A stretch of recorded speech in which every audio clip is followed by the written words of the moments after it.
Every single day, over 2 billion people reheat their leftovers. They assume that if the food is heated thoroughly enough, it's automatically safe to eat. That assumption might be costing lives. Here's a number I want you to remember: 1 in 6.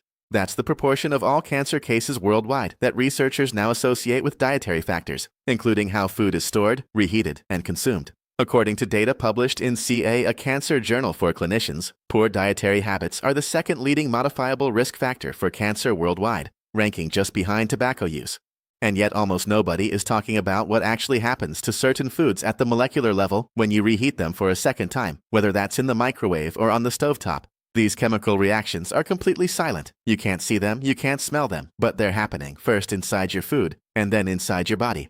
I'm Dr. Adrian Calloway, and I host this channel, Dr. Adrian Calloway, Shocking Advanced Health, where every single week I take real, peer-reviewed science and translate it into something you can actually use in your own kitchen. I've spent more than 15 years studying nutritional biochemistry and the relationship between food science and preventive oncology, and today I want to walk you through 4 foods you are almost certainly reheating right now. Foods that are probably sitting in your refrigerator this very moment. Foods that undergo documented, scientifically verified chemical transformations when they're reheated. Transformations that carry a measurable cancer risk. Stay with me until the end, because the 4th food on this list is one that almost every health-conscious person believes is completely safe. That belief is dangerously mistaken.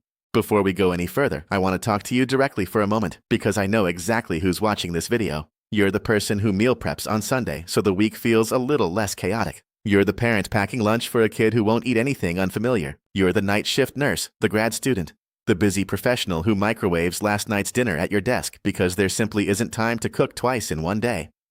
None of that makes you careless. It makes you human, and it makes you someone trying to take care of yourself and the people you love in the middle of a genuinely demanding life. This video isn't about shaming your leftovers. It's about giving you the one piece of information that almost never makes it from the research journals to your kitchen table, so that the effort you're already putting into eating will actually pays off the way you think it is. Let's be clear about what's actually at stake here, because this isn't about a minor inconvenience. We are not talking about an upset stomach or about a food poisoning that passes in a day.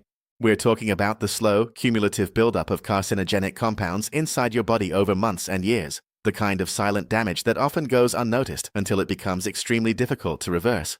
Cancer rarely develops overnight. It's a gradual process, a slow progression, and the building blocks of that process, things like free radicals, advanced glycation end products, nitrosamines, and lipid peroxidation byproducts, often enter your body not through cigarette smoke or industrial pollution, but through your own kitchen. The World Health Organization has classified several compounds formed during the reheating of certain foods as Group 1 or Group 2 A carcinogens. Group 1 means there's conclusive evidence the substance causes cancer in humans. Group 2 A means it's probably carcinogenic to humans. These aren't theoretical concerns dreamed up to scare you. They're documented chemical reactions happening on stovetops and inside microwaves every single time the wrong foods get reheated the wrong way. And here's the part that should really get your attention. The people at greatest risk aren't those with unusual eating habits. They're ordinary people who believe they're making smart, healthy choices: lean proteins, cooked vegetables, rice, and eggs. Those are exactly the 4 food categories we're examining today. And by the end of this video, you'll never look at your leftovers the same way again. Before we dig into the foods themselves, I want to give you a quick, essential primer on food chemistry, because it's the key to understanding everything that follows, so please don't skip ahead. When food is cooked the first time, heat triggers predictable and generally manageable chemical reactions. Proteins unfold, starches gelatinize, fats emulsify. These are normal, healthy processes. But when you reheat food that's already gone through those changes, especially food that's spent hours or days sitting in the fridge, an entirely different set of reactions kicks in. First, oxidation. Fats and proteins exposed to oxygen during storage become chemically unstable, and when you apply heat a second time, those already damaged molecules break down further into lipid peroxides and a compound called malondialdehyde, both well documented for their ability to damage DNA.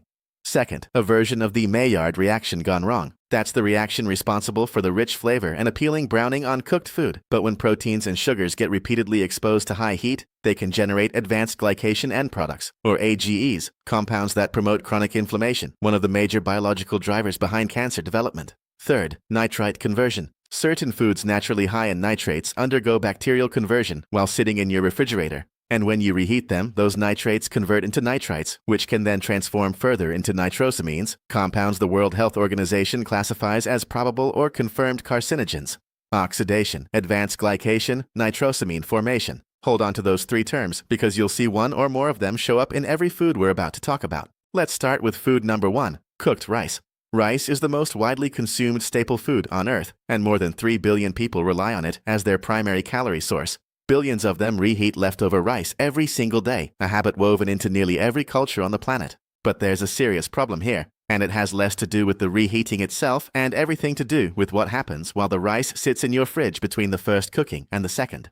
As cooked rice cools, it becomes an almost ideal environment for a bacterium called Bacillus cereus, which is naturally present in raw rice, survives cooking, and can multiply rapidly in rice left at room temperature or refrigerated for extended periods. Reheating may kill the bacteria, but it doesn't destroy the heat-resistant toxins they've already produced, and those toxins survive both the microwave and the stovetop, entering your digestive system fully intact.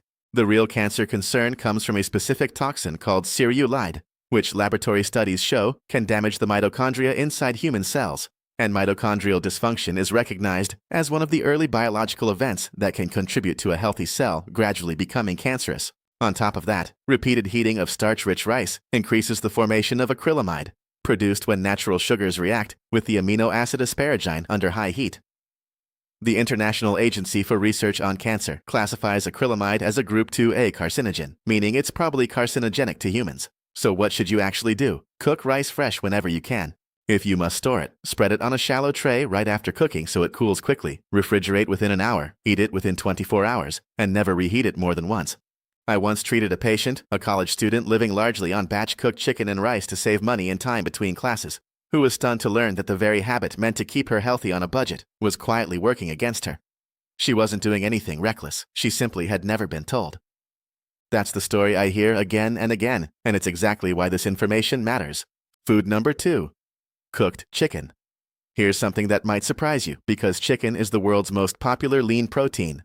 Doctors, dietitians, bodybuilders, and health-conscious families all recommend it and build meals around it. And when leftover chicken lands in the fridge, nearly everyone reheats it. That's where the trouble starts. When proteins in animal muscle tissue get exposed to high heat a second time, they undergo protein oxidation, and one result is the formation of heterocyclic amines, or HCAs, among the most extensively researched dietary carcinogens in the scientific literature. Once HCAs enter your body, liver enzymes convert them into highly reactive compounds capable of binding directly to DNA, producing genetic mutations, and mutations affecting tumor suppressor genes are one of the primary mechanisms through which cancer begins. A landmark study in carcinogenesis found that people who frequently ate well-done or reheated poultry had a statistically significant increase in colorectal cancer risk, and separate research out of Harvard's T.H. Chan School of Public Health linked frequent consumption of reheated processed chicken to increased pancreatic cancer risk, one of the deadliest cancers, with a 5-year survival rate of only about 11%. So what's the practical fix? Whenever possible, eat leftover chicken cold, in salads or wraps. If you do reheat it, use the lowest effective temperature and avoid pushing it past the safe internal temperature it needs.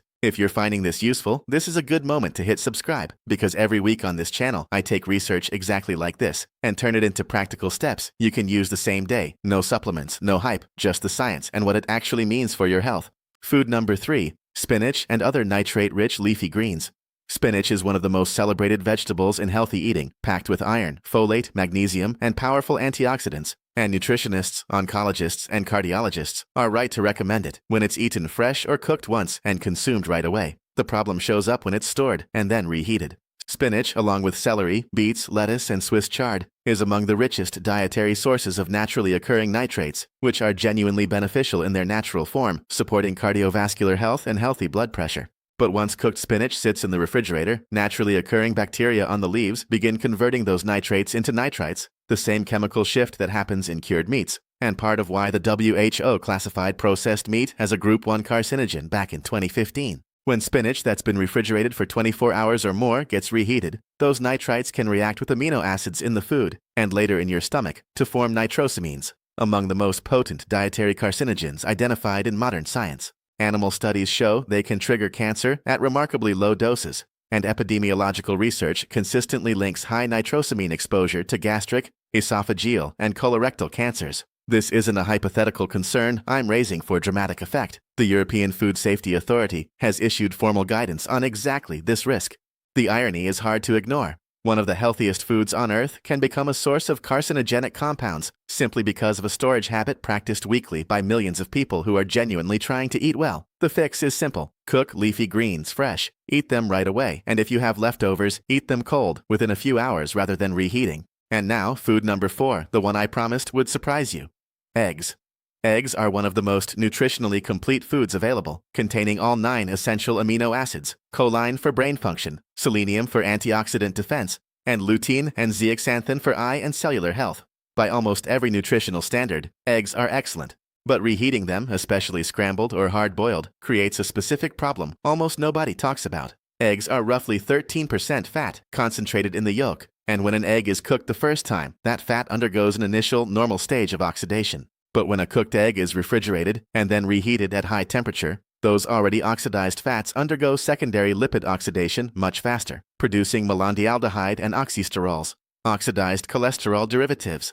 A comprehensive review in Food and Chemical Toxicology found oxysterols to be pro-atherogenic, pro-inflammatory, and critically cytotoxic and genotoxic, meaning toxic to your DNA itself, capable of producing strand breaks and mutations that can start the chain of events leading to cancer.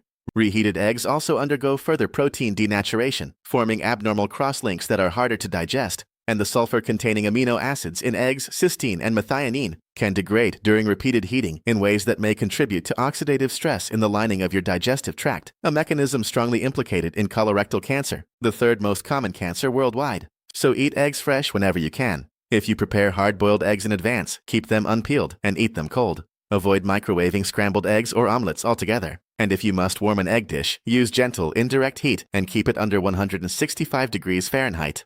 I want to be honest about something. When I first went through the research on nitrosamine formation, heterocyclic amines, and oxysterols, my first reaction wasn't fear, it was frustration, because none of this is hidden. It's published in peer-reviewed journals and echoed in official guidance from the WHO and food safety authorities around the world, and it still almost never reaches the dinner table in a way that's clear and usable. There are children eating reheated rice, spinach, and eggs in school lunches 5 days a week. There are older adults with weakened immune systems reheating chicken because they live alone and it's convenient. There are fitness enthusiasts eating reheated high-protein meal prep every day, convinced they're maximizing their health, with no idea the chemistry of their food has quietly changed. None of these people are doing anything wrong. They simply didn't know. Now you do, and that's exactly the purpose of this channel and this video, not to make you afraid of food, but to hand you practical, evidence-based knowledge so you can make smarter decisions, closing the gap between what the science already knows and what most people have actually heard. So let's bring it all together. Rice can reactivate heat-stable bacterial toxins and generate acrylamide through repeated heating. Chicken forms heterocyclic amines and lipid oxidation byproducts tied to colorectal and pancreatic cancer risk. Spinach and other nitrate-rich greens convert into nitrosamines linked to gastric, esophageal, and colorectal cancers. And eggs generate oxysterols with documented genotoxic activity, plus oxidative stress affecting your gut lining. 3 mechanisms keep showing up across all 4. Nitrosamine formation, lipid and protein oxidation, and bacterial toxin activation. This isn't fear-mongering, it's food biochemistry that's been rigorously studied for years. Here's exactly what I want you to do with this. Cook rice fresh when you can, if you store it. Cool it within an hour. Refrigerate immediately. Eat within 24 hours. And never reheat it more than once. Eat leftover chicken cold in salads or wraps when possible. And if you reheat it, keep the temperature gentle. Skip reheating spinach, Swiss chard, beet greens, or celery altogether. Eat them cold or make them fresh. Eat eggs fresh, and if you make them ahead, keep hard-boiled eggs unpeeled and cold, never microwaved. Invest in a simple food thermometer, since gentle reheating below 165 degrees Fahrenheit meaningfully cuts down the formation of many of these compounds. Never reheat any food more than once, one cooking, one reheating. Then it's time to let it go. And use a low oven instead of a microwave for reheating protein-rich foods when you can, since microwaves create uneven hotspots that can accelerate oxidation. Honestly, the single most effective change you can make is planning portions so you simply generate fewer leftovers in the first place. Before I go, I genuinely want to know, which of these 4 surprised you the most? Was it rice, the food almost everyone reheats without a second thought? Chicken, the protein millions of people consider the gold standard of healthy eating? Spinach, the vegetable every health expert tells you to eat more of? Or was it eggs? Tell me in the comments. And if there's a food you'd like me to dig into next, something you eat regularly or reheat often, drop that below too. I read every comment, and they genuinely shape what I research next. One last thing before we wrap up. Think of someone in your life who reheats leftovers without giving it a second thought. A parent, a sibling, a college student living on chicken and rice, a partner who's been reheating spinach all week, or someone who microwaves scrambled eggs every morning from a Sunday batch. They don't know what you know now, and you can change that in under 10 seconds just by sharing this video with them. Not to scare them, not to lecture them, just to hand them the same information you now have, because they deserve the chance to make an informed decision too. The research is real, the risks are real, and the fixes are refreshingly simple. Share this because protecting your health and the health of the people you love is something we're genuinely better at when we do it together. And as always, a quick but important note. Everything in this video is for educational purposes only. It isn't personal medical advice, a diagnosis, or a treatment recommendation. Food science keeps evolving, and I'd encourage you to talk with your own physician or registered dietitian before making major changes to your diet, especially if you're managing an existing condition. My goal on this channel has always been to translate real, peer-reviewed research into something clear and useful, not to replace your doctor, not to create unnecessary fear, but to make sure the same evidence available to researchers is available to you too. Thank you for watching. I'm Dr. Adrian Calloway, and I'll see you in the next one.